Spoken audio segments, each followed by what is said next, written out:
Performance, your present from Armed Forces Radio Service, Los Angeles, USA. And here he is, Bob Hope.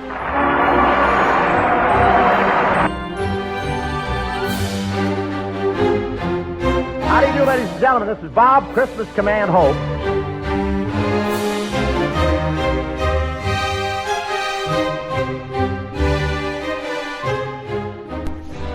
Hello and welcome to this week's installment of Comedy Funny Ha Ha. Ha ha, very funny, mother.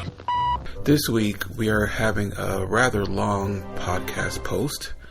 This is the Bob Hope 1945 Command Performance, a Christmas performance he did in Los Angeles, as I said, in 1945. This post will be about 2 hours long, so it's rather long. If you're driving, it's good for long drives or long commutes to work, or sitting in the office for a long time, or just listen while you're at home for a long time, or listen to it in bits and pieces. Anyway, this one features a bunch of his friends, like Bing Crosby, Frank and Judy, and Dinah Shore, Harry James and his music makers, Jimmy Durante, and a whole host of other people. Oh, I'm sorry, gotta mention Judy Garland, and as I said, Bing Crosby, and a whole host of other people. So there are songs, there are comedy sketches, there are jokes, there's a lot of funny and rather entertaining amusement going on. As I said, this was filmed in Los Angeles. I believe this was for the troops. Many of you know, Bob Hope did a lot of comedy shows and comedy performances for the military throughout his career. So, hope you enjoy. This command performance aired December 24th, 1945.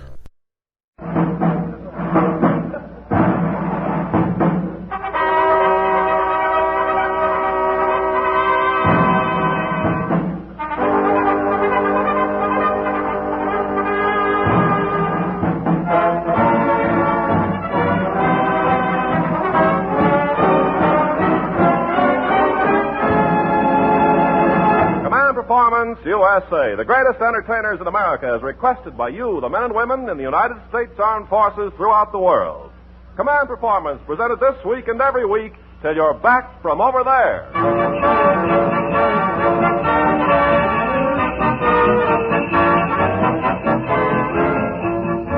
Well, gang, this is Ken Carpenter unwrapping the biggest Christmas package of the day. Command Performance, your present from Armed Forces Radio Service, Los Angeles, USA. This year, we wanted to make this a very realistic Christmas. Of course, we couldn't bring you any snow, we couldn't bring you a hunk of the North Pole or Santa Claus's igloo, but we are bringing you a man who has an icicle for a nose, and here he is, Bob Hope.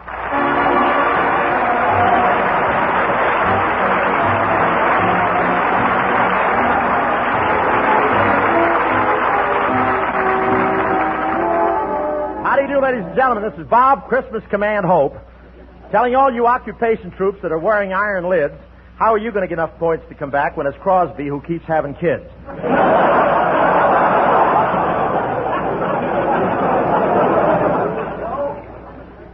Of course, even in the occupation troops, they're issuing passes to certain fellows for Christmas.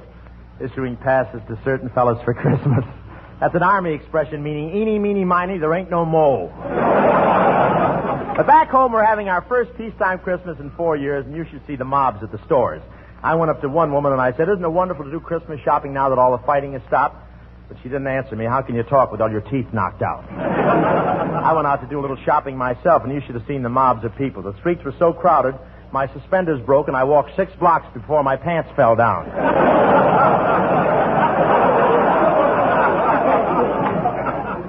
Inside the stores, it was even worse.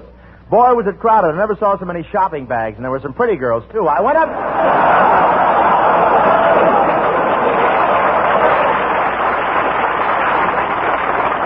I tried to hide it from you. I went up to the second floor on an escalator. You know what an escalator is. That's where you keep right on going up without doing anything yourself. Like a second lieutenant. But you,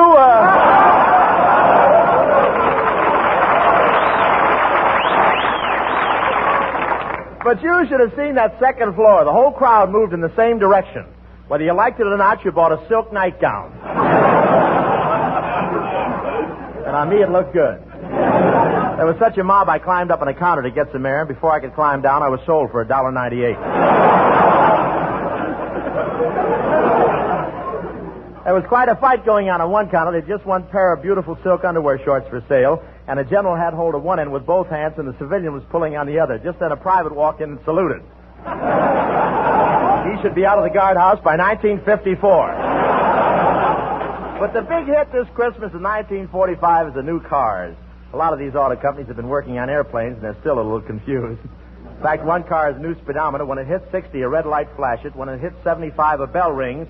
And when it hits 110, a voice says, "There's been a slight mistake in the assembly line, bud. You better bail out." Really, you should see the wonderful new improvements. The two biggest features are air brakes and unbreakable windshields. You can speed up to 100 miles an hour and stop on a dime. Then you press a special button and a putty knife scrapes you off the windshield.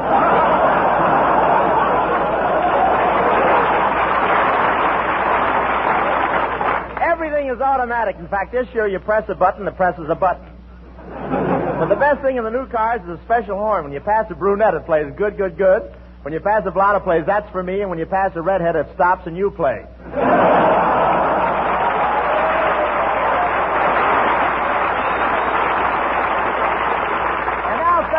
I'd like you to meet a grand old trooper. This generation loves him as dearly as the last two did. That lovable old singer of songs, Bing Crosby, right?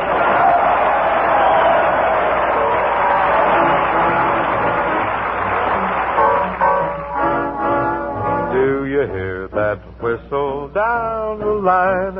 I figure that it's engine number 49. She's the only one that's gonna sound that way on the Atchison, Topeka, and the Santa Fe. See the smoke rising round the bend. I reckon that she knows she's gonna meet a friend. Folks around these parts get the time of day from the Atchison, Topeka, and the Santa Fe. Here she comes.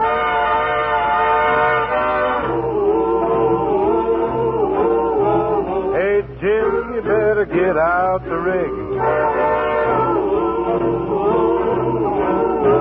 'Cause she's got a list of passengers that's pretty big, and they'll all want lifts down to Brown's Hotel. 'Cause lots of them been traveling for quite a spell, all the way from Philadelphia on the Atchison, Topeka, and the Santa Fe. Travel on the Santa Fe, Bay? All the time. Love the Santa Fe. Always get me good accommodations. Oh, do they really? Yes, I had a room all to myself going east. Good. Funny thing, though, the porter locked me in at every station. Never been a mistake.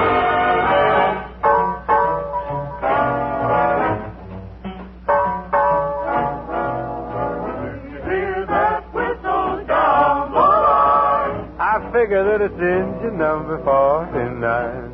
She's the only one that's gonna sound that way on the Atchison, Topeka, and the Santa Fe. See the smoke rising round the bend. I reckon that she knows she's gonna meet a friend. Folks around these parts get the time of day from the Atchison, Topeka, and the Santa Fe. Here she comes.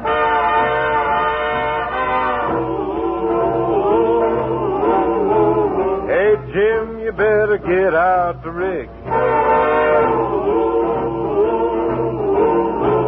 'Cause she's got a list of passengers that's pretty big, and they'll all want lifts down to Brown's Hotel. 'Cause lots of them been traveling for quite a spell, all the way from Philadelphia on the Atchison, Topeka, and the Santa Fe. On the Atchison, Topeka, and the Santa Fe. On the Atchison, Topeka, and the Santa Fe. On the Atchison, Topeka, and the Santa Fe. The good old 80 and the Santa Fe.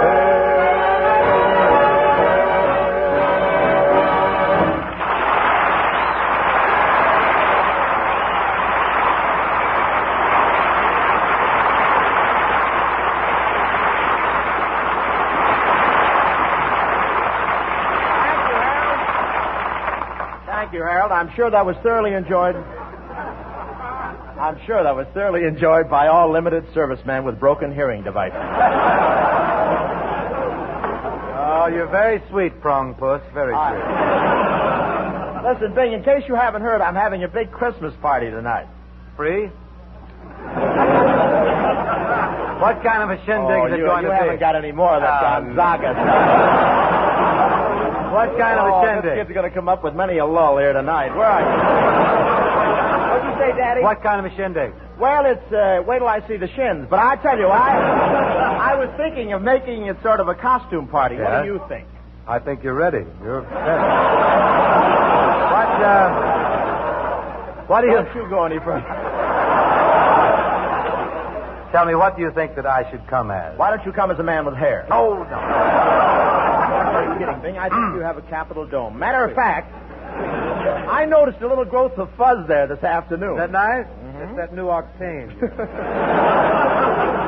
Smooth, very smooth stuff. Goes down easy, huh? Well, Bingo, do you think you can get to my party? I don't know, Bob. I've got to fix up our own tree for my boys. You're familiar with the Crosby Tots, no doubt. Crosby Tots? Mm-hmm. When is Gary's kids getting out of the service?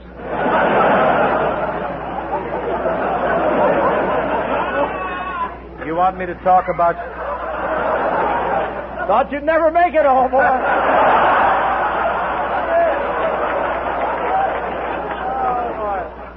I'd check about that. That's a late reaction, all right. You get them later, enjoy them longer. Say, let's go here. You want to talk about age? You want me to... Talking about age, you want me to mention your USO unit at Valley Forge that time? I wait so long to get something in. It's a big... Well, you got another line. Just But you say this is going to be a masquerade party, huh? Come again? What are you coming as, really? I'm coming as the thin man. The thin man? Mm-hmm. Everybody will think you got Asta under your vest there. But I'm just in a dither. I don't know how I should appear. Well, why don't you make up as one of your own horses? Then you wouldn't even have to show.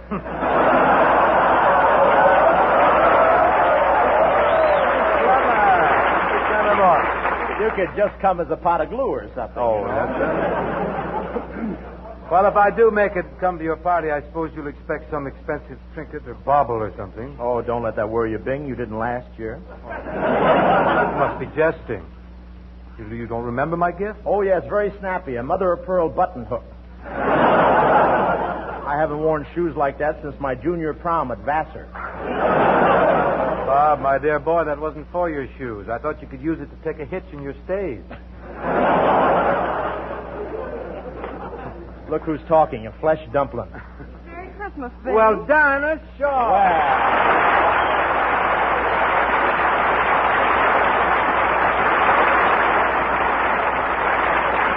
Merry Christmas, Dinah. You remember my colleague here, Bob. If it's not a yuck, throw it out, Hope. You remember that? Oh, sure. I've known Bob since he was a cub.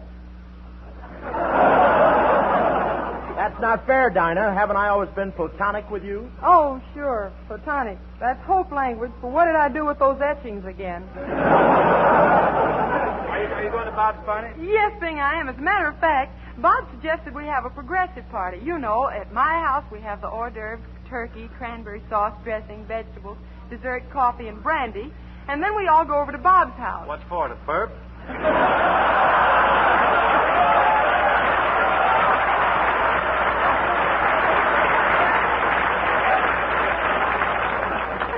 Dinah, you know very well we're going to do all the eating at my house. All you promised to do was help prepare the stuff. Did you get those hot dogs I sent over? Hot dogs? All I got was 200 empty skins. What did you expect me to do with them? Fill them, girl. Fill them. Well, what with? Well, you know what with. I sent over 4 turkeys this morning. Oh, goody. Turkey furnace.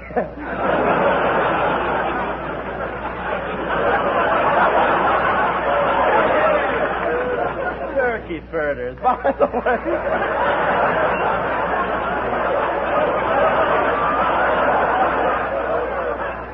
He's always pulling those darbs. Say, by the way, Dinah, remember what you promised to lend me? Oh, Bob, I don't think I can. Oh, but Dinah, I need it.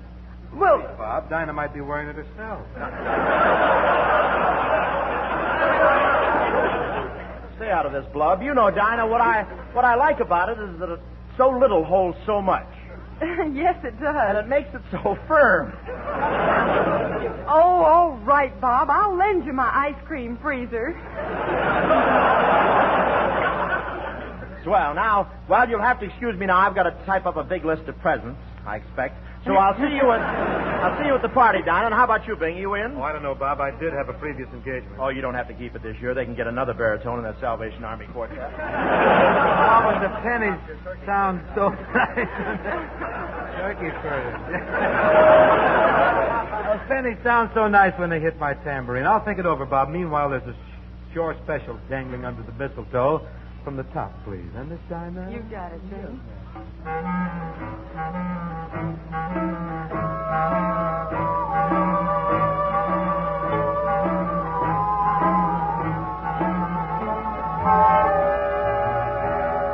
Every day along about evening, when the sunlight's beginning to fade, I ride through the slumbering shadows along the Navajo Trail. When it's night and crickets are calling and the coyotes are making a wail, I dream by a smoldering fire along the Navajo Trail. I love to lie and listen to the music when the wind is strumming a sagebrush guitar. And over yonder hill the moon is climbing. It always finds me wishing on a star. Well, what do you know? It's morning already. There's the dawning sun silver and gray. It's time to climb into my saddle and ride the Navajo Trail.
Dinah Shore.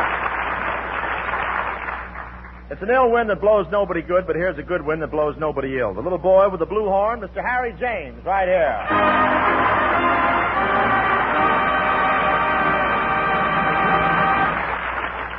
Harry, I suppose you'll be at my party tonight. Well, Bob, I don't know if I can make it. Oh, well, Harry, you've got to be there. Well, I don't know. I'm awfully busy. Harry, the party just can't go on if you're not there. Well, gee, Bob, I'd like to come. But you must, Harry. You must. You're my best friend, my closest companion. There's no one I like better. Please come. Well, I don't know if I can. Well, okay. If you can't make it, send your wife.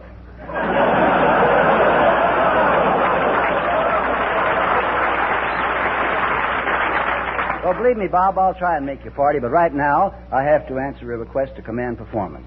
Take a look at this letter I received from the Philippines, Bob. It came with a big box that contained a pretty surprising package. Well, what was in it, Harry? A Japanese bugle. Let me see the letter. Harry James, Command Performance, USA. Dear Harry, enclosed in package you will find a Japanese bugle captured by the 4th Sound Ranging Platoon during the fighting in the Philippines.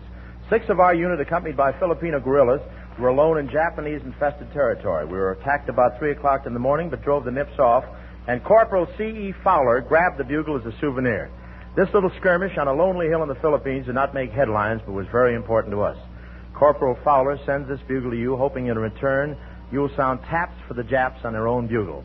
Sincerely, members of the 4th Platoon, 289th FA Observation Battalion, APO 70. Well, Harry, here's the bugle. Are you going to sound taps? No, Bob. Those boys already sounded taps for the Japs, but just for fun, let's see what a couple of hot riffs sound like on a bonsai bugle.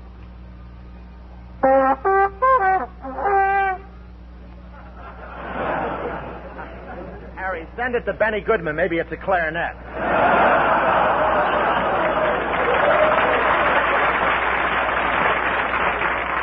Well, I guess I better Lovely stick lips. to... You ought to have Joey Brown here for that. Yeah. That thing. I guess, Bob, I better stick to my own bugle. An excellent suggestion. How about giving out with something with a bit of bounce? Okay, here's the whole gang tripping through the 2 o'clock jump.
To add a touch of dignity to this Christmas clam bake, we look at our file under dignified, and there we find cultured, refined, suave Herbert Marshall.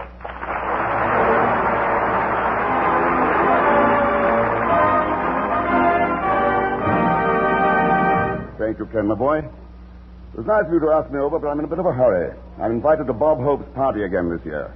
Oh, what's your hurry, Bart? The party isn't for a little while yet. No, I have to go to the bank and get some change for tips.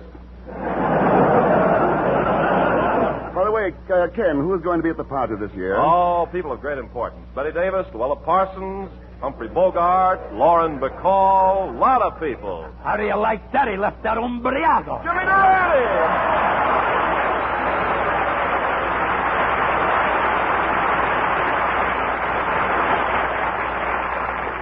Jimmy, I'd like to have you meet Herbert Marshall. Glad to know you, Mr. Marshall. It's a pleasure.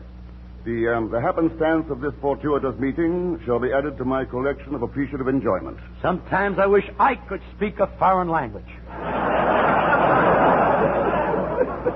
By the way, what nationality are you? I come from England. Oh, to be sure. That's in London, isn't it? Yes, just on the outskirts. It was lucky I met you tonight, Herbert. You don't mind if I call you by your maiden name? No, please do. Please do. You know, Bob Hope is going to give a big party tonight. Yes, I understand it's going to be quite a soiree. That's all right. I'll leave before the cops come. By the way, Mr. Marshall, you being British and coming from a long line of Brits makes you just the man I'm looking for. I may have a job for you. A job? Yes, I need a valet. You mean, Yes, I want you to be my gentleman's gentleman. No, it won't work. We're short one gentleman.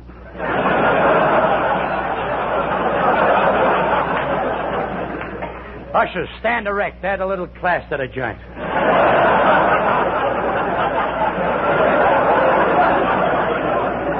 Repeat that line. I think I got a laugh here. Repeat that line. It won't work. It won't work. We're short one gentleman. Well, you can study nights. I got a million of them. Jimmy, now, would you say that you occupy a social position sufficient to warrant having a manservant? Oh, yes. It's a well-known fact that Durante is practically stinking with charm. Yeah, you'll pardon my skepticism, but a true gentleman must have a background of generations of culture. It may interest you to note I have an Anglo-Saxon genealogy. They thought I couldn't pronounce it, the bums. And Angelo said, well, are you sure? How can I be sure? I don't even know what it means. Oh, it means that some of your ancestors were born in England. Is that true, Jimmy? Yes. My great-grandfather, Sir Rumplebottom Durante, was an important man in Wickenham County. In the regime of Henry IV, he presided over a big country seat. Really, yeah. Yes. But with the event of King Henry V, he fell into political disfavor. He was forced to move the country seat from Wickenham to Twickenham. Then he had to move it from Twickenham to Pickenham. What a dilemma. There he was with a big seat and no place to put it.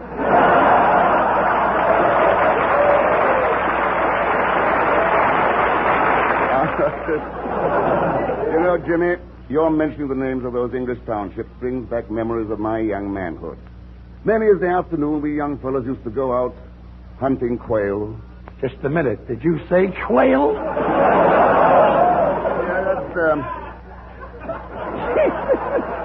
Yeah, that's a bird. Pardon me, I mistook your intentions. But that is neither tally nor who. Mr. Marshall, I need your advice on the proper attire from which to attire myself for the party. Well, I understand it's formal. Do you have any black trousers? No, but I can always smear some kiwi on my long underwear. Now, Jimmy, you can't go to a party in long underwear. Why not? If things get dull, I can always make a graceful exit through the escape hatch in the back. Well, Jimmy, seriously, things won't get dull if you sing a song. Why don't you rehearse one right now? Noble idea, Mr. Marshall. When I open my mouth, that's what comes out. I was walking down Park Avenue the other day. I was whistling Janina Mia. A fellow who was coming in the opposite direction, he bumped right into me. Now, I didn't say nothing. I just kept on going. Don't you think he turned around and said, well, don't you look where you're going? Now I stood aghast, as it wasn't my fault. Then he pushed me off the sidewalk onto the asphalt. So I ups to him, and he ups to me. Said, and I ups to him, and I said it was his fault. He said it was my fault. I said it was his fault. He said, if you don't like it, I'll punch you right in the proboscis. I was so mad I was frotting at the kneecaps. So I ups to him, and he ups to me. But I don't do nothing. I just keeps my attitude, see? Then I said, wait a minute, Mac. You don't look like a lumberjack, but you can't bulldoze me. And with that, to show him who was boss, I put the chip on my shoulder and I said, knock it off. Knock it off. 5 minutes later, the chip was still there, but the shoulder was gone. So I ups to him, and he ups to me. So I goes my way, and he goes my way. Well, exhausted and fatigued, and tired too, I stopped at a nearby pharmacy for my daily vitamins.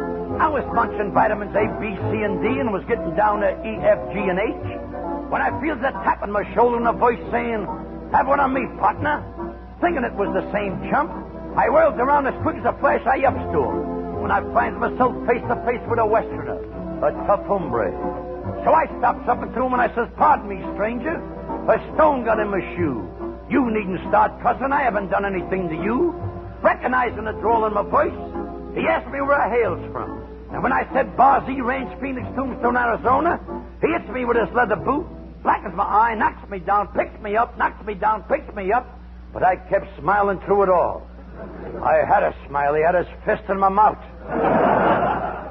So I left him to his own resources. Now the scene changes. 3 years has elapsed.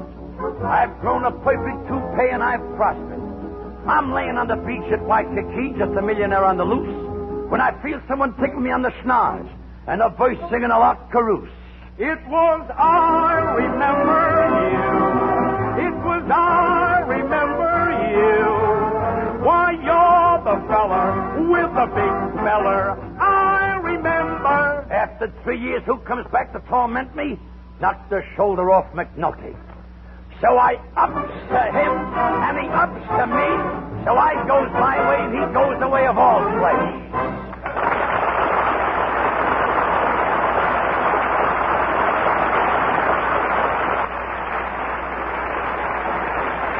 Jimmy boy.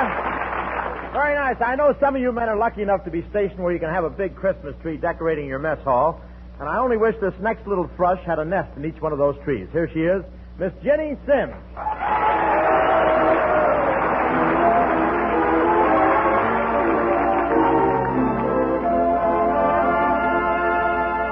A fine introduction, Bob. That leaves me up a tree. Yeah, I bet it never had such a nice pair of limbs. But before I do anything else, Jenny, I want to invite you to my Christmas party tonight. Well, thank you. In that case, I'd better drop by my house and put on a party dress. You know, Harry James and his band will be there. It'll be quite a thing. Well, in that case, I'd better put on a formal evening gown. And naturally, we'll sit out a few dances on the love seat together. I wonder where I could get my hands on a suit of armor. Time for your song now, Jenny, so why don't you go right ahead while I run out and look for a can opener. All right, Bob. All right, Bob. Here's till the end of time.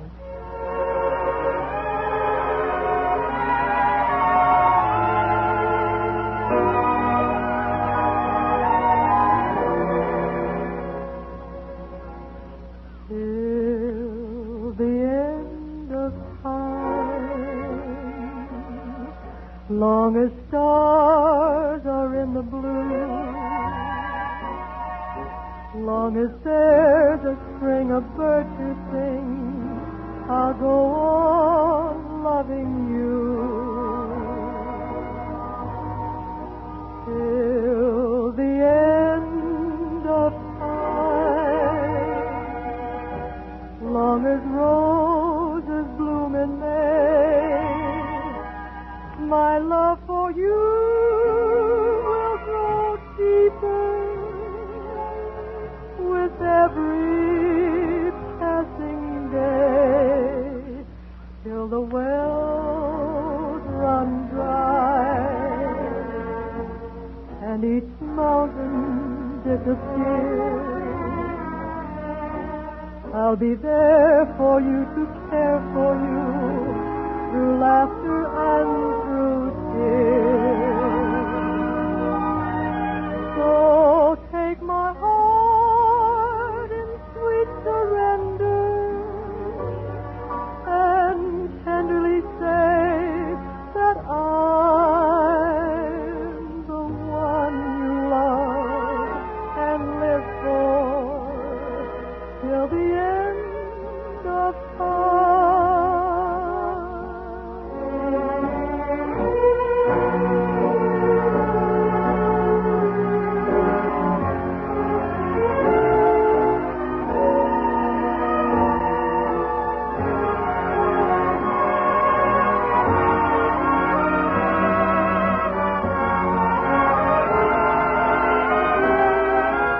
till the wells run dry and each mountain disappears. I'll be there for you to care for you through laughter and through tears. So take my heart in sweet surrender and tenderly say that I'm the one you love and live for till the end of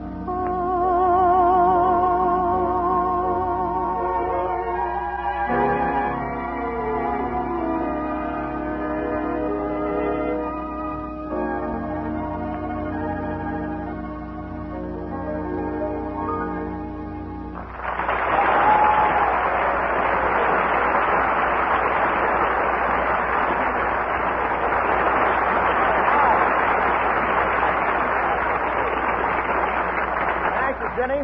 I wonder how the preparations for the party are coming along. Professor Colonna is supposed to be attending to all the details, buying all the food, and that must be Colonna now. Hello? Hello, is this the restaurant? Send over the cheapest food you've got, charge top prices, and we'll split the profit. Send the bill to Bob Hope. Colonna, this is Hope talking. Built myself a nice little booby trap, didn't I? Colonna, stop fooling around and start preparing the dinner. Well, that's just what I'm doing, Hope. I'm in the kitchen right now, and I'm very busy with a pot roast. A pot roast? Oh, Professor, kiss me.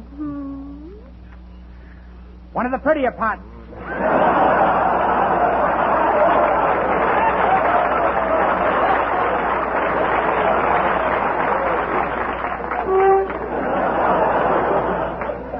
Professor, why don't you just settle down and marry another idiot? Well, sorry, Hope. I'd rather be just a sister to you.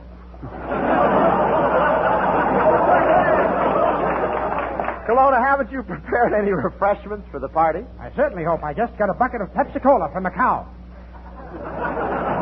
That's ridiculous, Colonna. Cows don't give Pepsi-Cola. They don't? No. Well, I'll taste it and see. What do you know? Southern Comfort.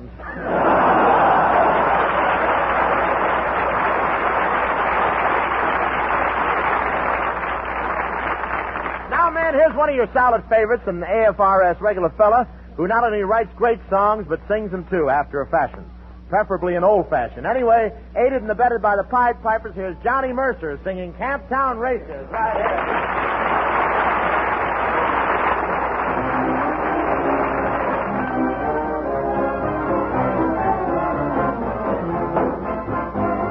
Camptown ladies sing this song, doo-dah, doo-dah. Camptown racetrack 5 miles long, doo-dah day. Come down here with my hat caved in, doo-dah, doo-dah. Can't go back with a pocket full of tin, whoa, doo-dah day. Wine to run all night, wine to run all day. I bet my money on a bobtail nag, somebody bet on me. On the long-tailed filly and the big black horse, doo-dah, doo-dah. Ride the track and the cut across, oh, doo-dah day. Fine horse sticking in a big mud hole, doo-dah, doo-dah. Can't catch bottom with a 10-foot pole, oh, doo-dah day. Wine to run all night, Doo-dah-doo-dah. wine to run all day. Oh, doo-dah. I bet my money on a bobtail nag, somebody bet on me.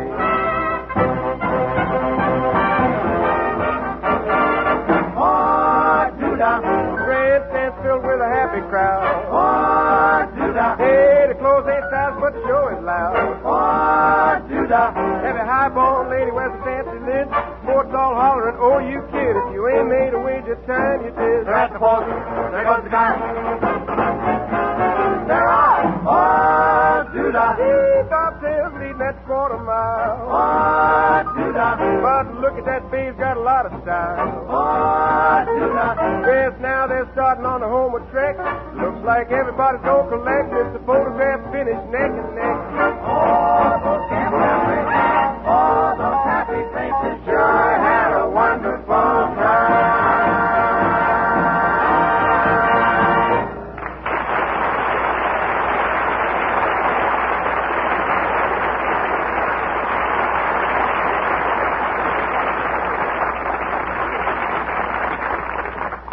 Thank you very much.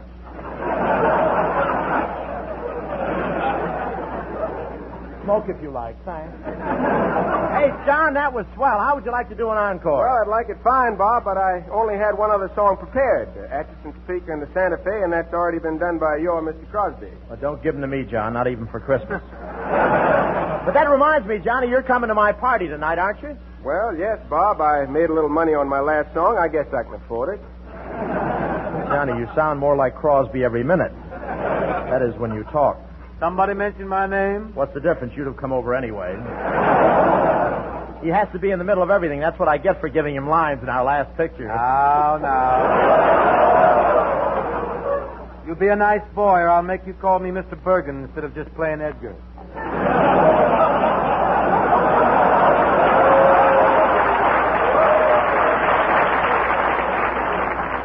Hi, Bing. I was just telling Bob here what a nice job I thought you did on Atchison, Topeka, and the Santa Fe. Oh, I'm so happy you liked it, John. I didn't interfere with you, did it? I mean, you didn't want to sing it yourself or anything? Oh, no. I don't like to sing anymore. Any more than B.O. Putty likes money. Why, shucks, Bing's the logical one to sing Atchison, Topeka, and Santa Fe anyway. Oh, I don't know about that. I introduced it in a picture called Harvey. Well, Judy Garland.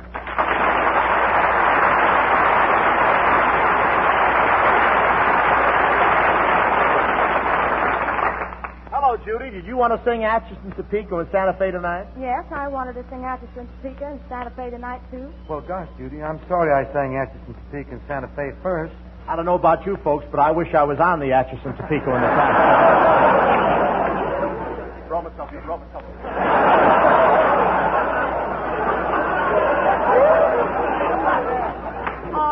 No kidding, though, Johnny. It's a swell song. How did you ever happen to get the idea for it? Well, I got the idea from a family I once visited near Topeka, Kansas. They were real hillbillies. There are no hills in Kansas. All right, they were flatbillies. And if you, Bing, and Bob will jump in and play some of the characters, we'll show the guys just how I happened to get the idea for the Atchison, Topeka, and the Santa Fe. Well, you got yourself some characters, John. A little flatbilly music, please.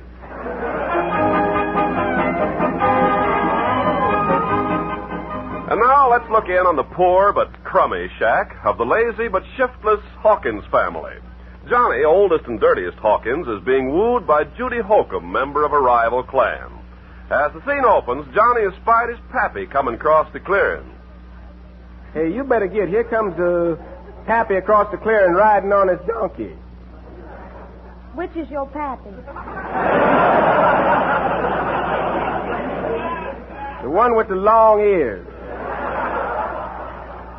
Why, that old buzzard, I'll take my gun and fill him so full of lead he'll have to send his laundry to the smelting plant. Now, you look here, Judy Holcomb. You better quit shooting holes in me. The Gophers is moving in already. Well, I can't help it. Means and unions is feuding. Dag nabbit, you're right. Whenever a Holcomb gets near me, I just naturally smells a skunk. Well, there's another nostril for you. What do you smell now?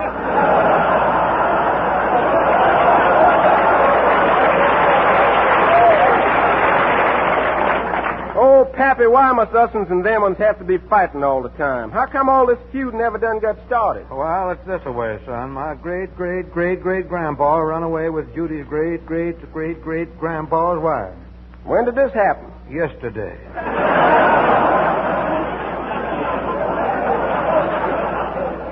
They went to Niagara Falls on the honeymoon, but I don't think it'll do them any good. Why not? Well, they're both so darn deep, they won't be able to hear the water. Say, tell me, where's your other son, Hope? Well, he's out in the back there, yonder, spearing leaves with his nose. Well, now, there's my idea of a talented feller. Here he comes now. Hello, Poppy.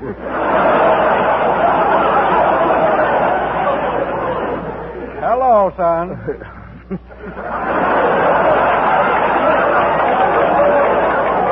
At last, they got him cast right.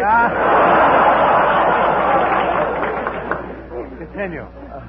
Well, look who's here. Our old enemy, Judy Holcomb. Give me a kiss, enemy. Why, heck no. You still got a leaf on your beak.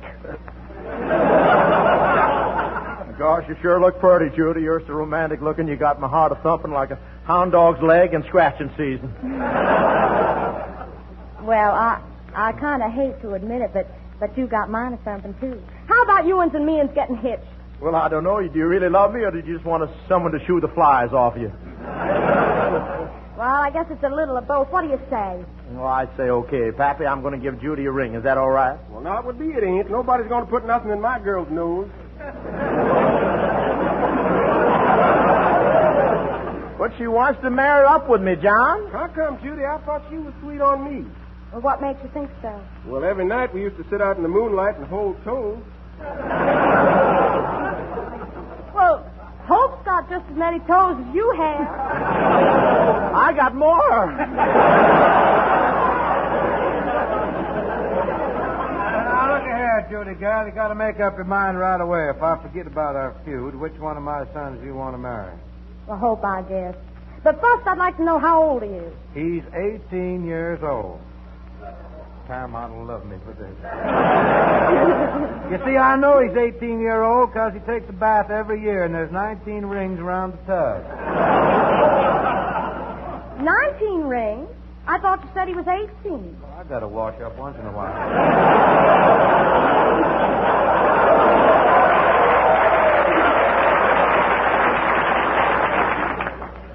Well, I won't answer that. Our families have had enough trouble. But there's been too much stalling. Let's have the nuptials right away. Now, hold on there, gal. There'll be no nuptials in this house till after the wedding. And that's how I happen to write the Atchison, Topeka, and the Santa Fe.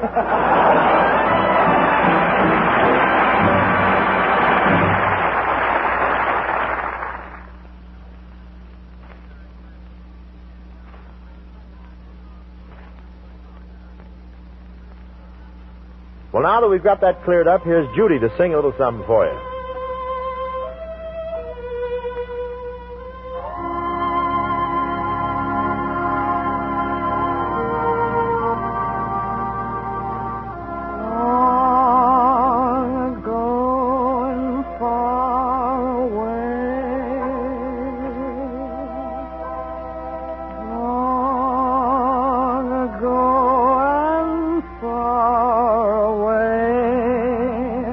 Dream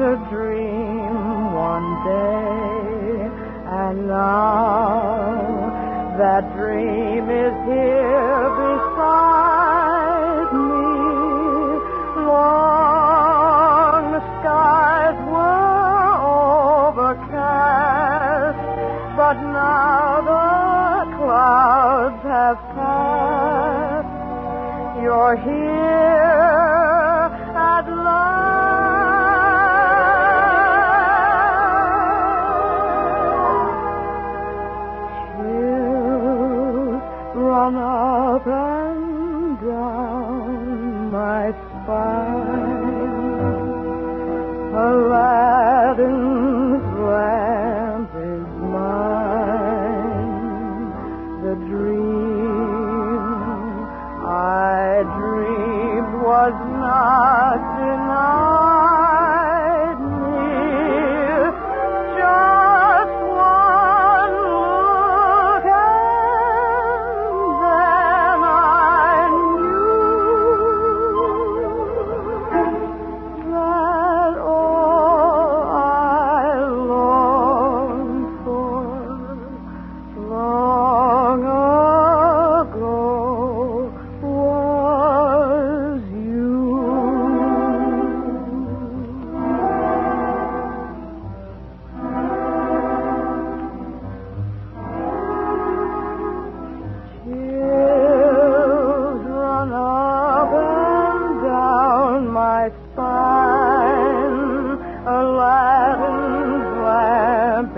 mine.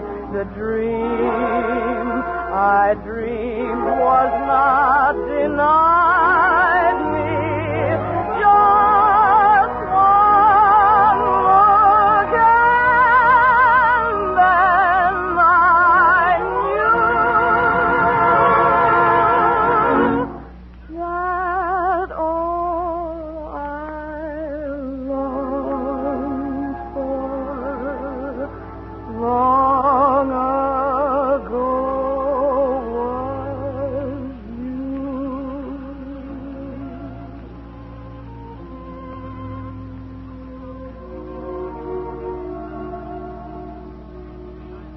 was long ago and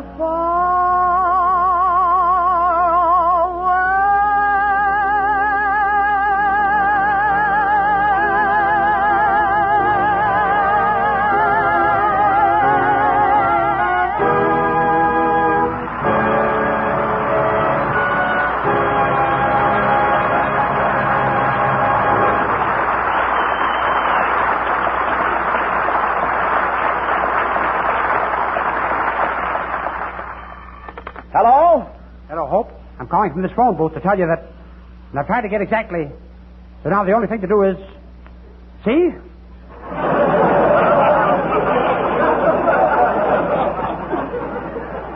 Kelowna, there must be something wrong with this connection. Why does everything you say have something missing in the middle? Use the lifesaver instead of a nickel.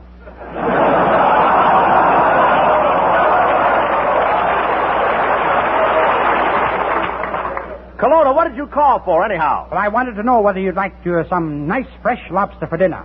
Well, are you sure it's fresh? Fresh. This lobster walks over, sits down on a piece of lettuce in front of you, and commits harry-carry. Kelowna, I thought we were going to have meat for dinner. We are, Hope. We're having rump steak. How would you like your rump steak? Rare, medium, or well done? Well done. Well, come on, bossy. Sit down on that heating pad again. You know, Kelowna, you shake my faith. No, you shake my faith. I want to see what falls out of my mustache.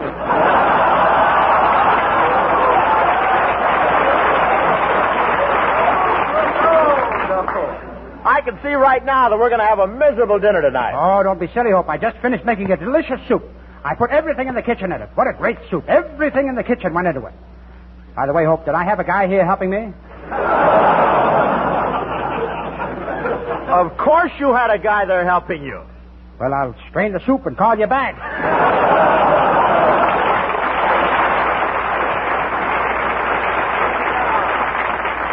And now here's another Christmas treat. Surrounding the command performance microphone for the umpteenth time are the Pied Pipers.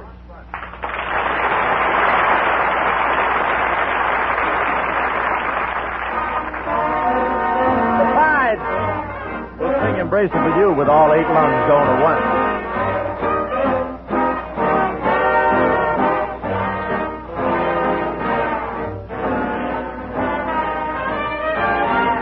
Embrace me, my sweet embraceable you. Embrace me, my irreplaceable you. Just one look at you. My heart started jumping and go gypsy in me. You and you alone. Bring out the gypsy in me. You hear me? I love all the many charms about you. About you. Who, me? Above all, I want my arms about you. Don't be a naughty baby. Come to Papa, please do. My sweet embraceable you.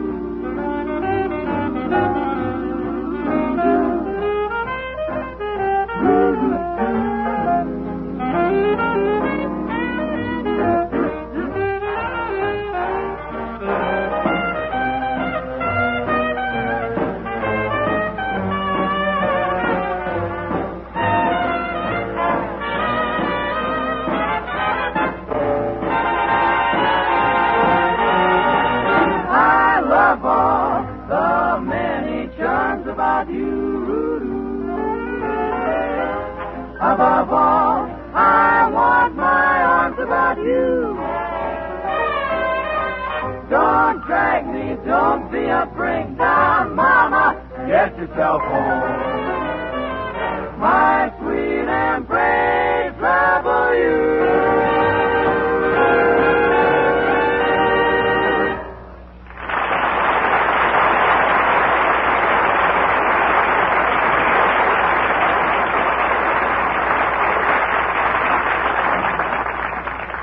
That was swell, kids, and don't forget to drop over for the party. Hey, Mr. Hope, but I... Well, if it isn't Archie of Duffy's Tavern.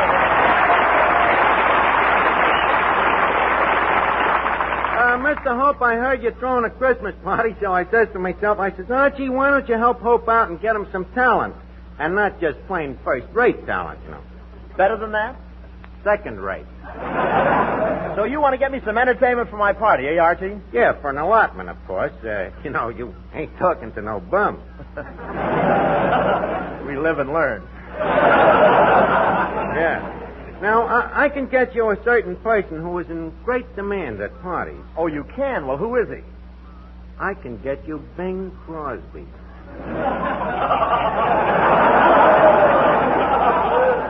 You mean my straight man in the movies? Yeah, the fella they all laugh at.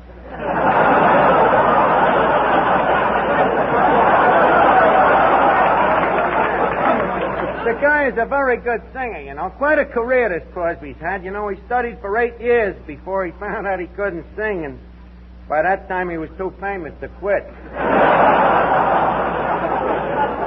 Archie, I know that with a client like Crosby, you probably get 50% commission, so rather than see you lose it, I'll say go get Crosby. Okay, Mr. Hope, your wish is my command.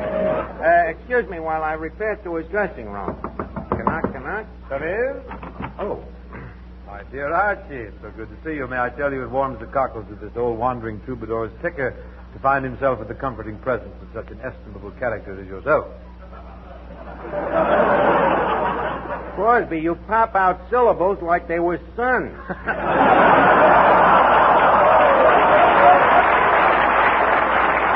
I don't mind them big words, you know, but, you know, it ain't fair to people that don't understand them. Like who? Like you. So leave us lay off if you want to use big words, you know. I'll match your local... I'll match you anytime. Okay, Archie, truce. Tell me, how are things at Duffy's? Well, the place has been closed for altercations. No. Now, you mean alterations. Altercation is a fight, a brawl. Mr. Crosby, what happens at Duffy's ain't no taffy pull. When we reopen, you won't hardly know the joint. Well, the site may be different, but I have a hunch the smell will be the same. That's where you're wrong. We just sprayed the place with uranium. You see, we're going to retrench. Retrench? Yeah, enlarge the joint. Also, we're going to add a new Swedish cook, a dame, you know, one of them smorgasbords.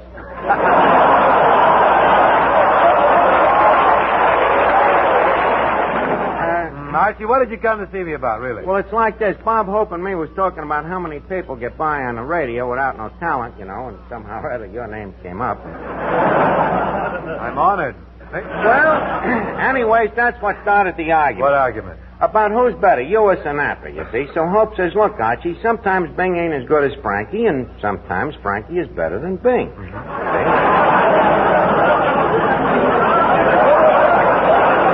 And sometimes it's just the other way around. There's two sides to every question. Yeah. So I says, look at it logical, Bob. Bing is to Frankie as Stravinsky is to Haydn, see? So Hope says you're wrong, Archie. Bing is the one that should be Haydn. Thank you. Okay, no compliment intended. Crosby, leave us stop this shilly-dally and get down to business. What's on your mind, Archie? Well, I want you to sing on Bob Hope's Christmas party. I suppose if it's for Hope, it's for charity. How much do you get back? Well, I wasn't coming to that, but here I am. Well, at Duffy's, you remember I offered you $15 a week? You think I was worth it, Archie? No, but what can you get for $15 these days? But do you know how much I'm going to ask for you from Hope? How much? $20. $20? Yeah. Suppose he finds out I work for you for the 15. I'll tell him it included meals. Don't forget, 3 meals a day, 7 days a week at Duffy's Tavern is easy worth $2. Well, 15 and 2, that's only 17. Yeah, well, since that time you made that picture that's going my way so that your name is worth something. That'd be another buck. Yeah, but that's only 18. How are you going to get the other 2? The other 2. It sure is tough getting you big dough, Crosby. But you know, that hope ain't too bright neither, so maybe we can railroad her. Well, you do the best.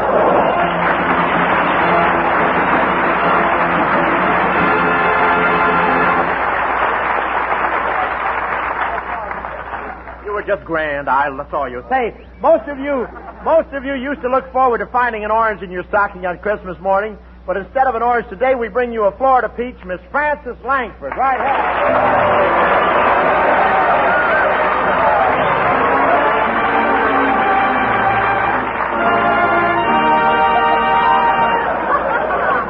Say. Hello, Bob. Merry Christmas, boys. Frances, you're coming to my Christmas party, aren't you? Oh, fine. Are you going to play Santa Claus again this year? No, last year I got in a lot of trouble playing Santa Claus. You did? Yeah, I had a big pillow tucked under my belt, and I'll never forget a tough kid came up and punched me right in the stomach. What'd you do? I snowed on him for 10 minutes. You never told me, Bob. How'd you like that beautiful white sweater I knitted for you last year? Oh, it was swell, Frances, but it was a little loose and stretchy. Loose and stretchy? Yes, I put it on Christmas morning and hung down on my hips. By noon, it was down on my ankles. And in the evening, I was coming out of a flower shop with a back dragging along the ground, and an old woman said, "You're a lovely bride, my dear, but where's the groom?" Santa... Let's not get antagonistic, folks.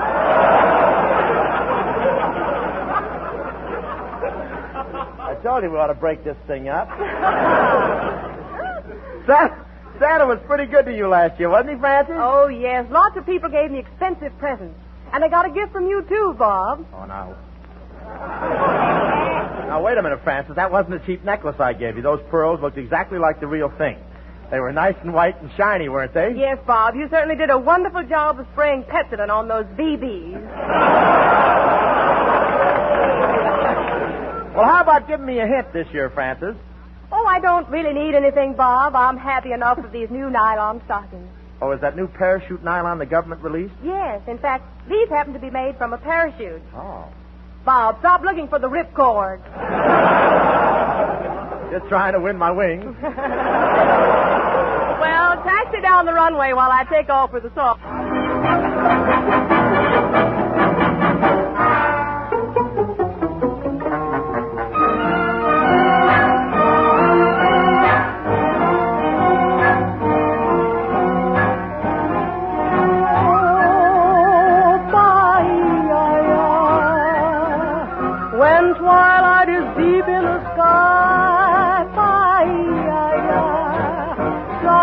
That I long to see keeps haunting my reverie, and so the loneliness deep in my heart calls to you,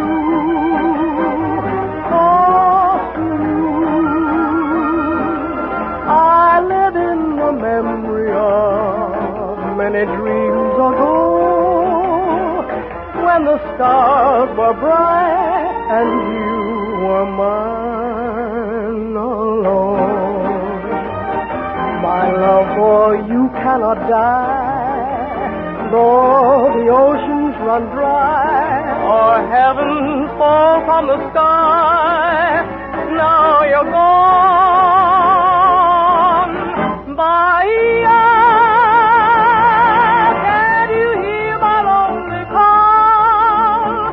Lorena, make my life complete again. I pray for the day when I'll see your smile and my heart will beat again.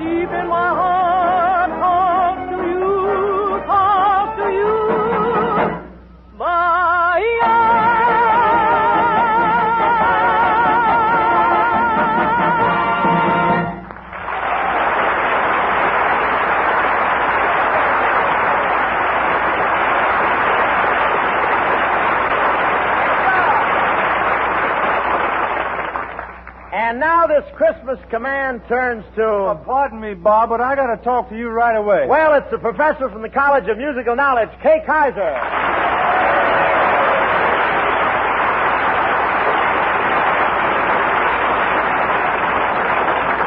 Kay, did you get the invitation to my Christmas party? Yes, Bob, and that's what I want to see you. You know, I got to get some advice. You came to me for advice? Sure, Bob. I want to get a girl to take to the party, and I don't know where to get one. Okay, just follow a pair of slacks down Hollywood Boulevard. Oh, but Bob, men and women both wear slacks. How am I going to tell them apart? Oh, you'll think of something.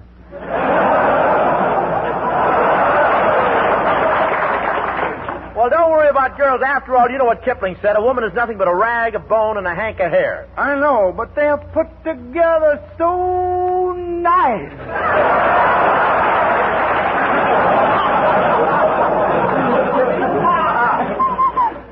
Honest, Bob, I've tried everything. I just can't get a girl. Well, Kay, maybe the trouble with you is you're too skinny. Me? Skinny? Well, I'll have you know I weigh 125 pounds. Really? What do you weigh stripped? I don't know. I'm bashful. All right, Kay, I'll find a girl for you. Let me see my little black book. Pamela Jones. Great in the picture show, but demands load seats.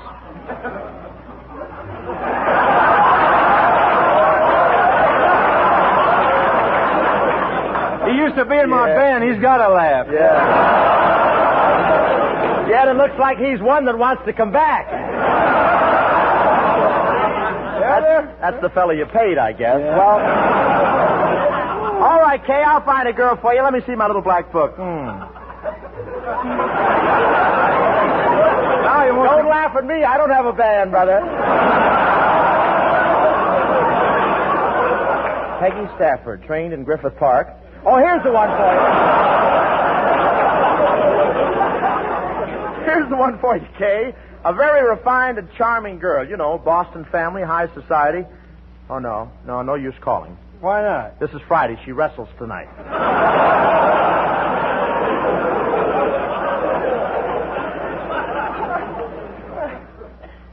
Don't worry. That's me? Oh, no. That's you. Read anything through there. It all sounds... I told you to wear the thick lenses. It's right there.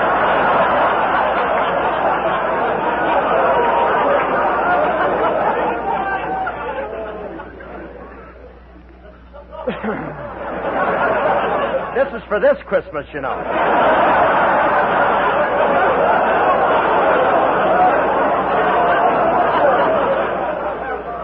I don't know how I'm going to come to your party, Bob, if I can't find a girl. Oh, well, don't worry, Kay. There's a girl waiting for you in some nook or cranny. Well, what do you do, men?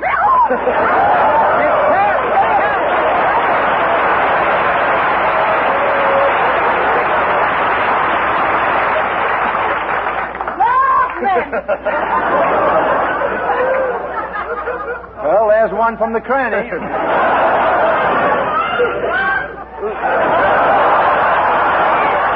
Here's where I kill two birds with one stone. Say, Kay, you want a nice, pure girl, don't you? I sure do. And Cash, you want a nice, simple fella, don't you? I do. I now pronounce you pure and simple.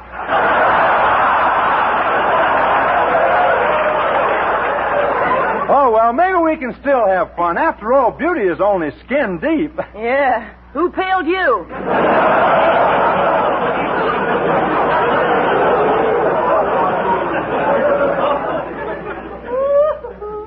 Well, I'm getting out of here. I got to find a girl. Oh, well, GK, how am I ever going to catch him in? Say, do you think I should wear a heavier perfume? No, wear a lighter perfume and carry a heavier club. Don't have to do that. Oh, gee whiz, another romance, another failure. Every time I thought I was going to get married, I planted seeds to raise my own orange blossoms. You did? Yeah. Now I got 10,000 crates of oranges and no one to squeeze them. Say, look, Kay, take me to the party tonight. You won't be ashamed of me, honest.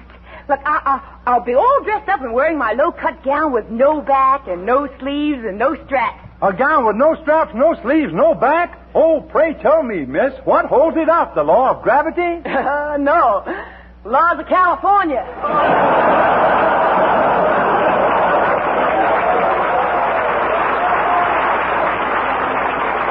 I'll think it over, Cass. Maybe I will take you to the party. Oh, well, wonderful. Kay, you know I'm so happy I could sing. Okay, you take it on the high note, and I'll take it on the lamb. Okay, no.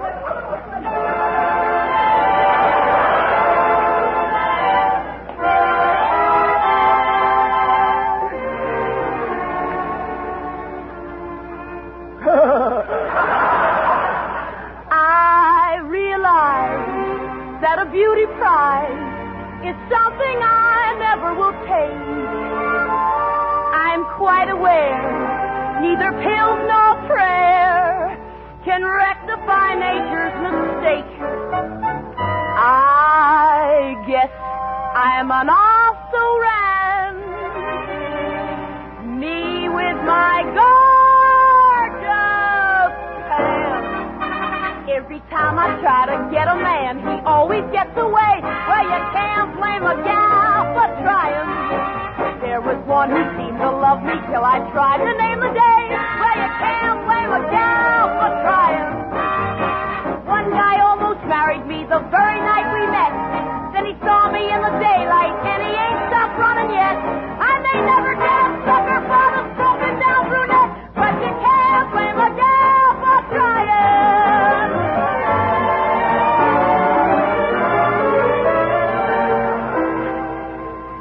Just the other day, in a small cafe, oh, what happened to me? He was standing there at the bar, in his hand a big black cigar. He was swinging, but not on a star. That guy was drinking like a fish. He looked kind of shy. I saw in his eye a gleam he could not conceal. He said, have a drink. Then I gave him a wink and answered, it's a deal. Down went the bourbon, down went the soda, boy, I was feeling gay. Then he put his arms around me, and I said, take your hands away. Then his wife walked through the door, coming my way. That dame looked like 6'4", coming my way.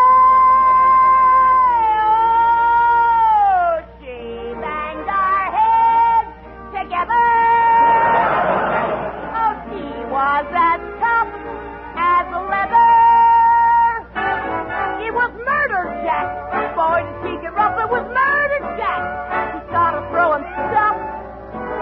And when she punched me squarely in the jaw, you'll never know how many stars I saw. And round I went, down and down I went.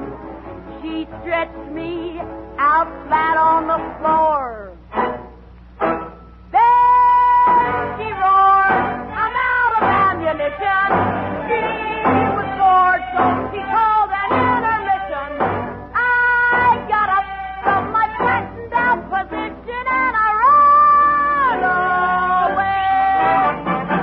I didn't sleep a wink that night because my jaw was swollen tight.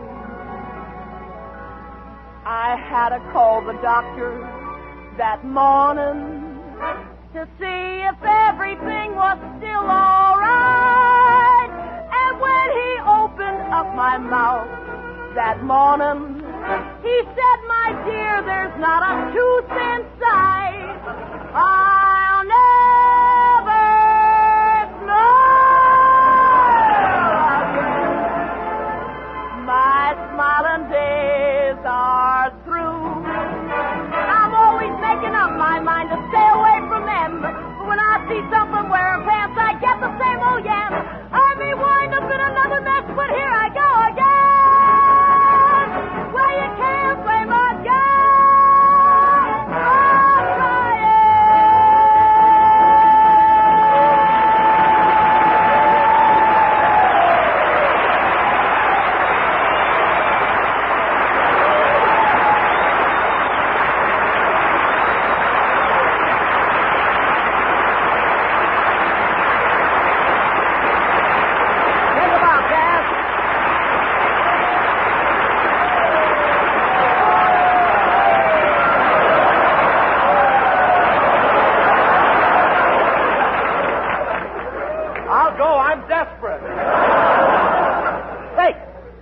now, for all you men in the armed forces who happen to be 13-year-old girls, we bring you your one and only singing favorite, the first atom ever split, Frank Sinatra.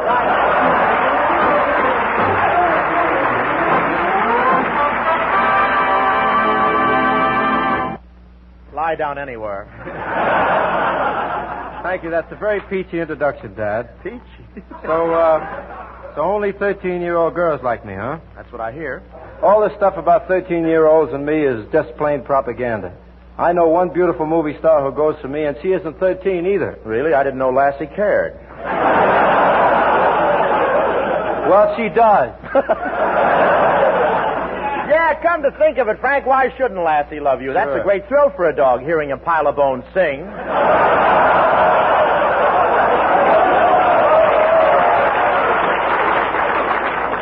You been talking to Crosby lately, boy? Can't miss him. Well, after all, Frankie, the guy works at the same studio with me. I got to talk to him sometimes. You see, he has the key to the washroom.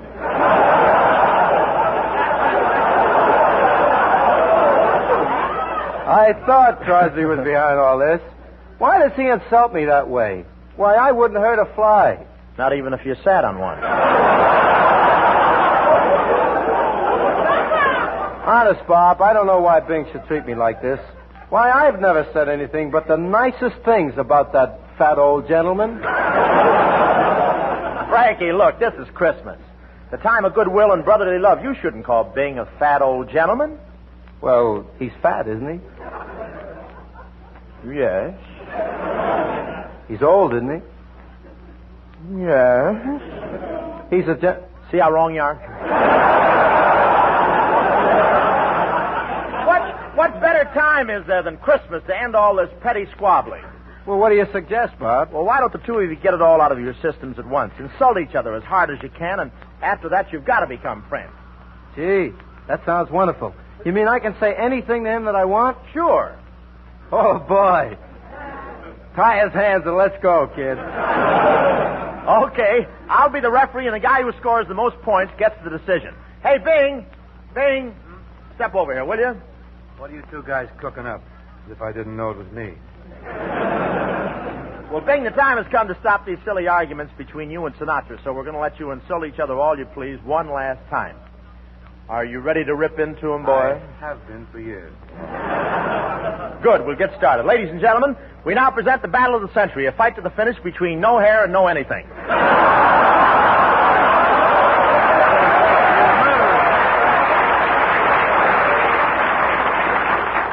Red Skelton gets out soon. You watch it. Be steady. Take your time. What'd you say, dear? Red Skelton will be out soon. Yeah.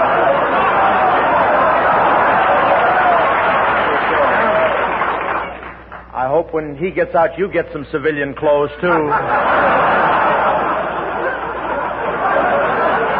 right. You look like Jeff Davis's advance agent.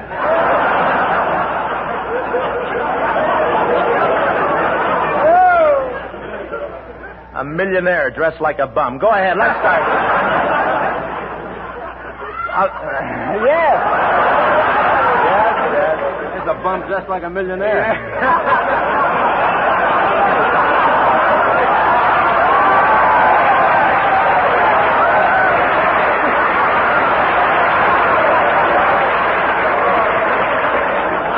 Isn't that amazing? Isn't that amazing? He finally found his lungs and said something.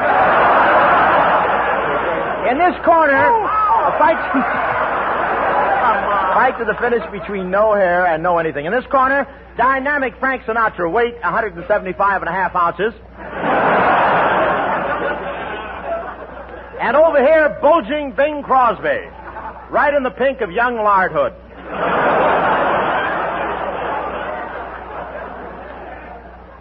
Okay. Come out swinging. You're first, Sinatra. Call Crosby something.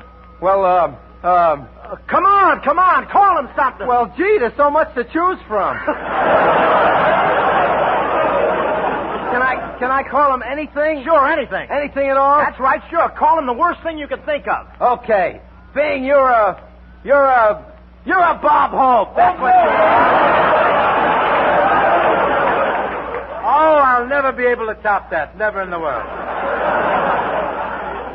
This is is a fine fight. Everybody hits the referee here tonight. Okay, wide drawers, it's your turn.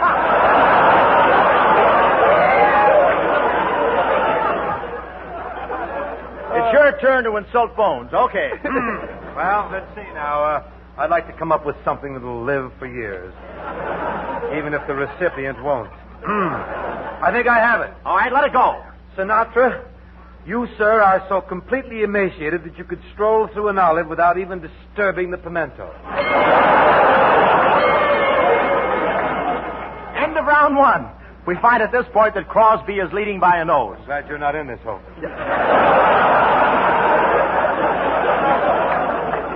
Lay off my shiv, bub. Okay. Round two coming up. You take it first, Cabbage Head. Okay, here I go. Oh, I'm sorry. Pardon me. After you, sir. No, I think he meant you, sir. Well, who did you mean, Hope? Oh, I think I should have been more specific. I meant the Cabbage Head with the hair. See? I told you he meant me, kid. I should have known you've got the right complexion for it, too. Just right. Well, don't stand there, Frank. You're not going to let him get away with calling you names, are you? You bet your life I'm not. Well, go ahead. Answer him back. Well, you're darn right I will, hey. Sticks and stones can break my bones and so can soft-boiled eggs. So there.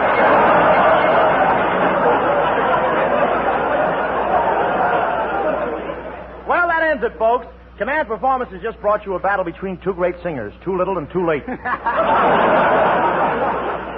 Okay, boys, the insults are over. This is Christmas. You're both coming to my party later on. Step up here and shake hands. Okay, Frankie, put her there. Shake, Bing. Oh, well, I can always use it to wipe the windshield.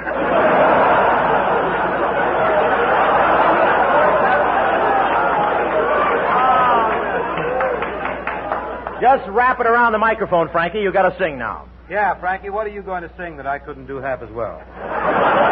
Just for me, what are you going to sing? I'd like to sing anything for you, Bing. Oh, you're so sweet.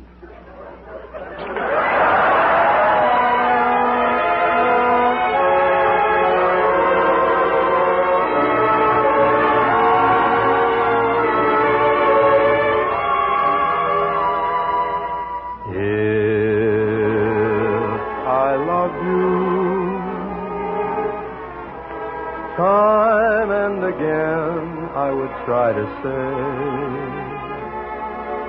all I'd want you to know.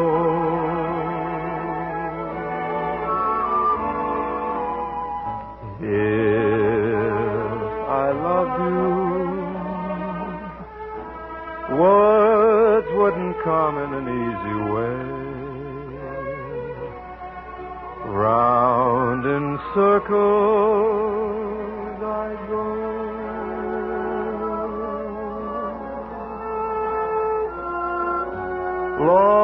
longing to tell you, but afraid and shy. I'd let my golden chances pass me by. Soon you'd leave me. Off you would go in the mist of day. Never, never to know.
3 hours later. We take you to Bob Hope's house on this Merry Christmas Eve.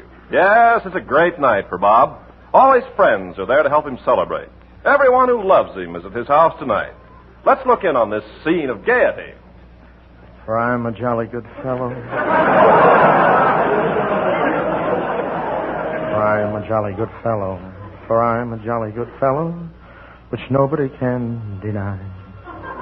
'Cause no one's there. You can't sing either, huh? Gee, what a party. I expected 50 people and not one showed up. Now I'm stuck with 13 cupcakes.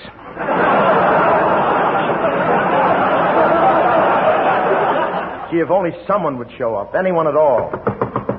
Hey, maybe it's Hedy Lamarr. Maybe it's Ann Sheridan. Maybe it's Rita Hayworth. Whoever you are, come in and get kissed. I hope my mustache won't tickle. Well, who are you? Me, I'm a current Major Captain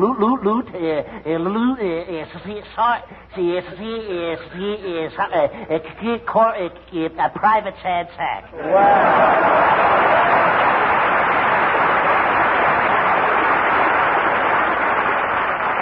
Oh, a soldier, huh? How'd you happen to drop in tonight? Well, you've always been my favorite movie star. You see, I just love you on the radio. I wanted to see the great Bob Hope, and it was too far to the nearest restroom.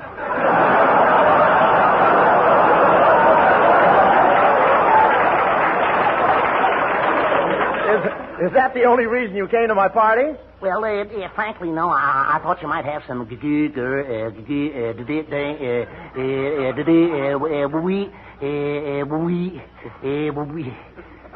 civilian wax. Oh, shame on you, Sack. Is that all you like to do, chase women? Oh, no. There's something I like much better than chasing women. What's that? Catching them. Well, Sack, I hate to disappoint you, but there are no girls here at my party tonight. In fact, there are no men either. Oh, just our type, huh? Yeah, that's...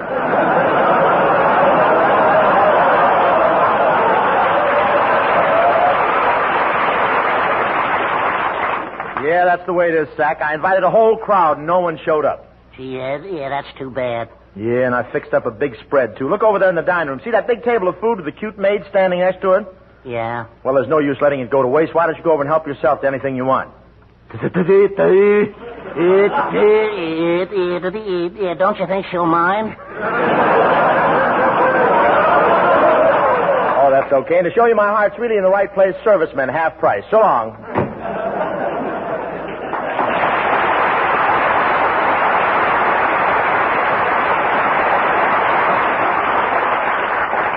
Well, 11:30. Looks like no one's coming. I'm sure they could find the house unless my neon sign went out. The one that says guided tours through the home of the world's #1 comedian. Men $1, children 50 cents. Women, I'm sure we can come to terms. Gee, what a letdown. Oh, well, I'll stretch out on the couch for a few minutes and take it easy. Boy, this is comfortable. Hetty, please. Don't, Hetty, not in public. Hetty, stop. It's not nice to bite your nail.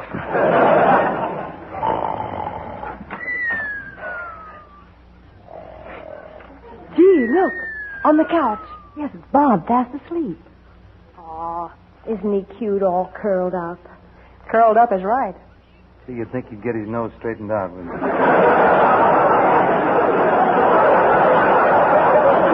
And I gotta be sleeping.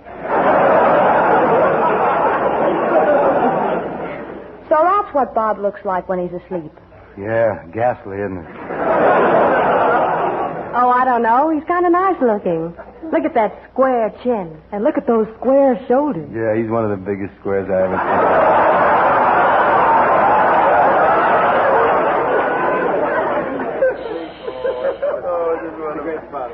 seen. Listen, I think he's snoring. Oh, look, he's awake. Well, so you got here after all, huh? Why, sure, Bob. You didn't think we'd desert you on Christmas Eve, did you? Well, no, sir. We simply had to come here tonight because our widow dream man is here. Well, now you're talking. And we all want to give our dream man a kiss. This gets better and better. Keep moving. And we just want to love him to death. One at a time, girls. Say, we're not going to wait another minute. We're going to start kissing right now. Yeah, not so fast. Emily, Merry Christmas, everybody.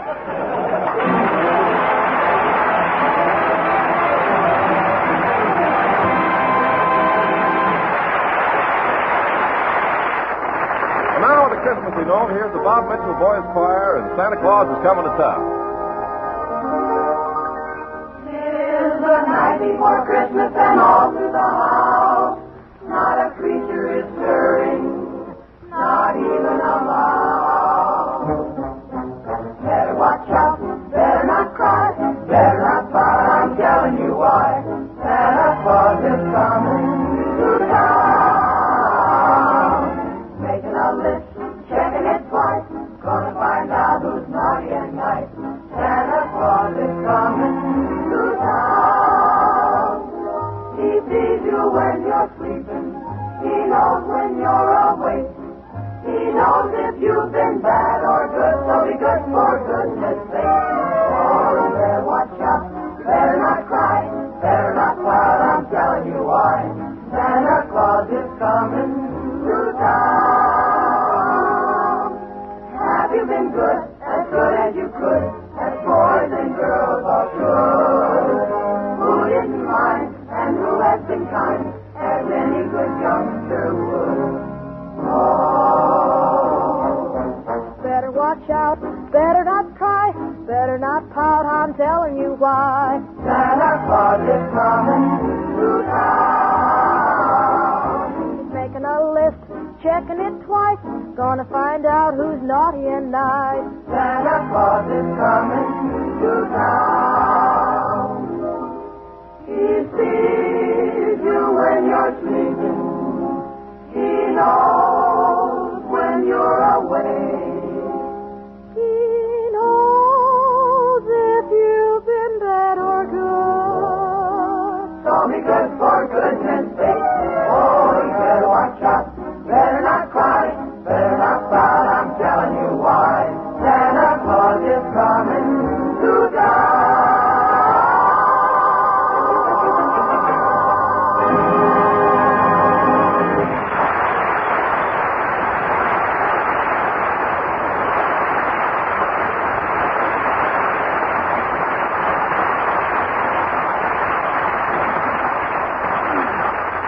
Command Performance takes you now to Washington, D.C. for a Christmas message by the Commander-in-Chief. Ladies and gentlemen, the President.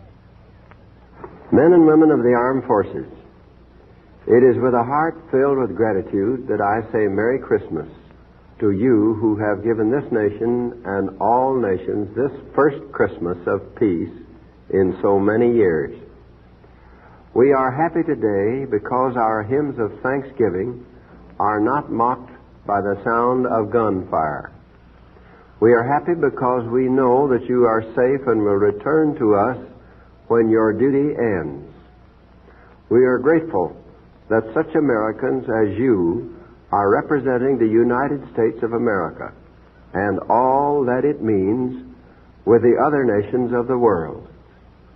Yes, it is indeed a Merry Christmas, and the gift of peace that you have given to your country is and shall remain the most cherished of all the gifts to man.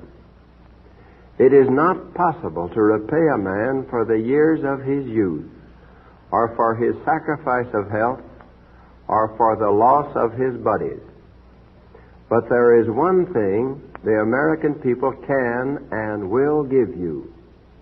It is the resolution, the determination, that the freedom you bought so dearly will never be jeopardized again, that the victory will be used to try to work out a lasting peace and a better world. Thank you, and God bless you on this Christmas. I say this not as your commander-in-chief, not as President of the United States, but as a fellow citizen who knows in his heart how much you have given to keep all men free. Thank you, Mr. President. And now it's time for a command performance tradition. You know, this is our fourth round-the-world Christmas program. Each one ended with our singing the carols, the Christmas songs we all love. But in 1941 and 2 and 3 and 4, there were silent places where our voices didn't reach. Christmas 1945 and the bright melodies of the carols go swinging down the streets of Berlin and Tokyo, too. Judy, Dinah, Ginny, Francis, Bing, and the choir joining hands with all of you overseas and on the seas to sing the great songs of peace on this, the first Christmas of peace in a long, long time.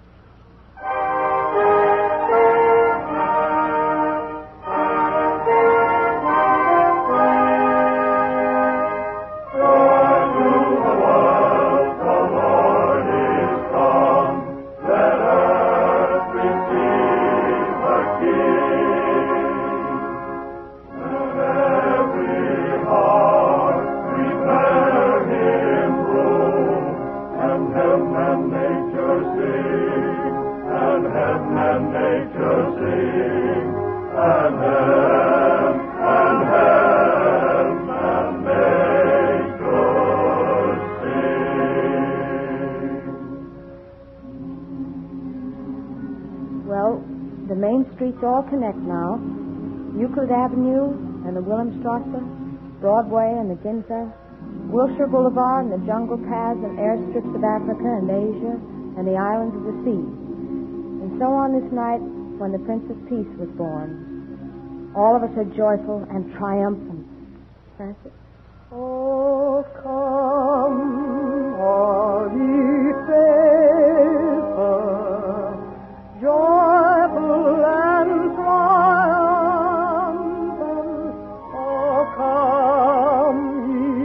Oh, come ye to Bethlehem.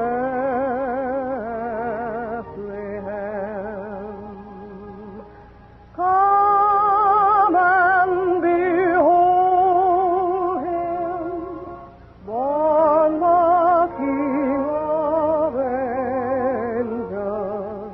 Oh, come, let us adore him.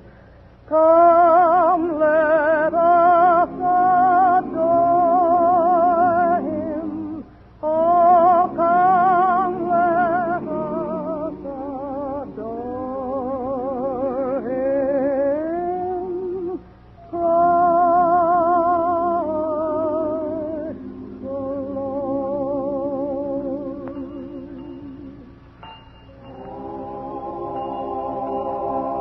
The Santa Claus on the corner with a belt in his hand has a faraway look in his eye. He knows that he can't really celebrate until all of you come home. And so he rings it for you in Germany and France and Italy, for the ATC crews at dozens of airstrips, for all of you in England and India and China and Japan. And not far from Santa's Corner and Little Church, your folks are sitting, and they sing a song of peace on earth, and in their hearts is great thanksgiving. Jimmy? Hark the herald angels sing, glory to the newborn King. Peace on earth and mercy mild, God and sinners reconciled. Joyful, all ye nations rise, join in triumph, all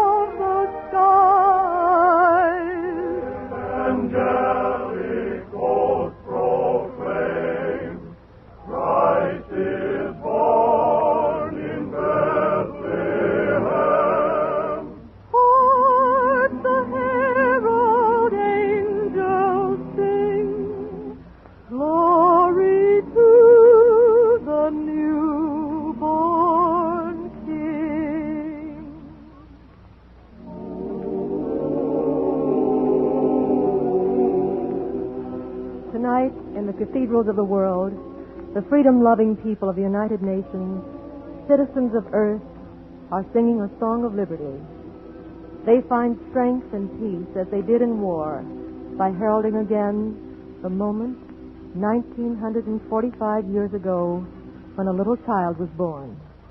Oh, little town of Bethlehem, how still we see thee lie above thy deep and dreamless sleep.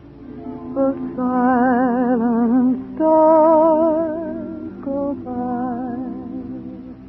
Yet in my dark street shines the everlasting light. The hopes and fears of all the years are born in thee tonight.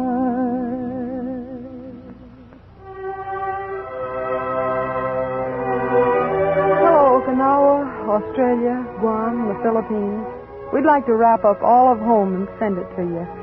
The crystal snow, the look on a kid's face when he sees his new sled, the trees and the wood smoke, the dime store windows, the Tom and Jerry, the smile you happen to love.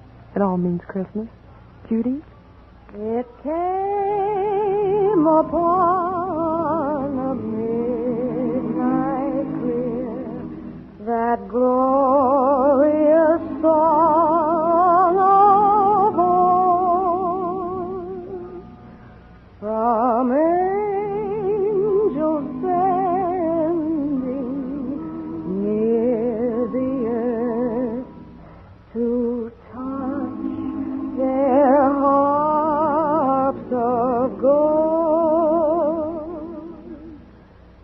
Peace on the earth, goodwill to men, from heaven's all gracious King. The world in solemn stillness lay to hear the angels sing.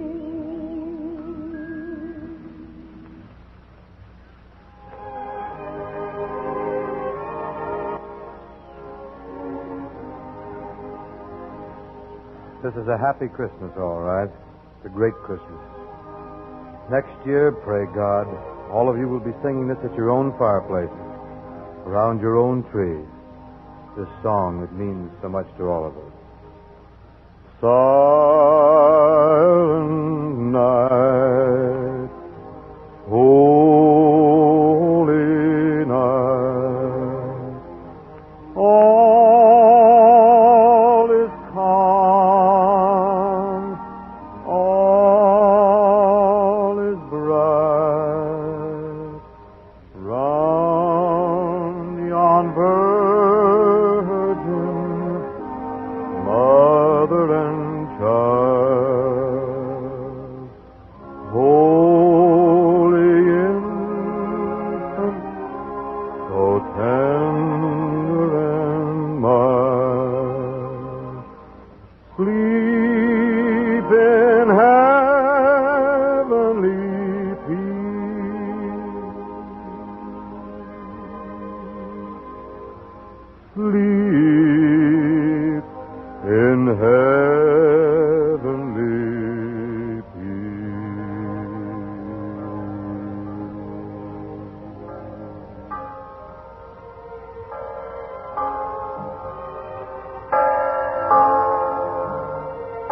Hear that? The bells of Christmas 1945 ring out clear and free around the world to you. Listen to them. Their message comes from the hearts of 132 million grateful Americans. Peace on earth, goodwill to men. And Merry Christmas to all of you.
the Armed Forces Radio Service.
This is Bob Mitchell at the organ with Christmas carols for 1945.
Thank you for listening, and I hope you enjoyed. As always, you can listen to my podcast on all podcast services. You can also go to my website, otr.duane.media, to listen to all of my podcasts. There's donation information, patron information, and more all on the website. The website is slowly improving. Thank you for your patience. It takes a while to update and add information to the website, but it's getting there. You can also find me on Instagram, duane.otr. You can also email me if you want, info@otr.duane.media. Next week we will air a classic Jack Benny performance. It's also another Christmas performance. George Washington Slept Here. Hope you enjoyed, and until next time, stay safe, wish you well, and as always, peace.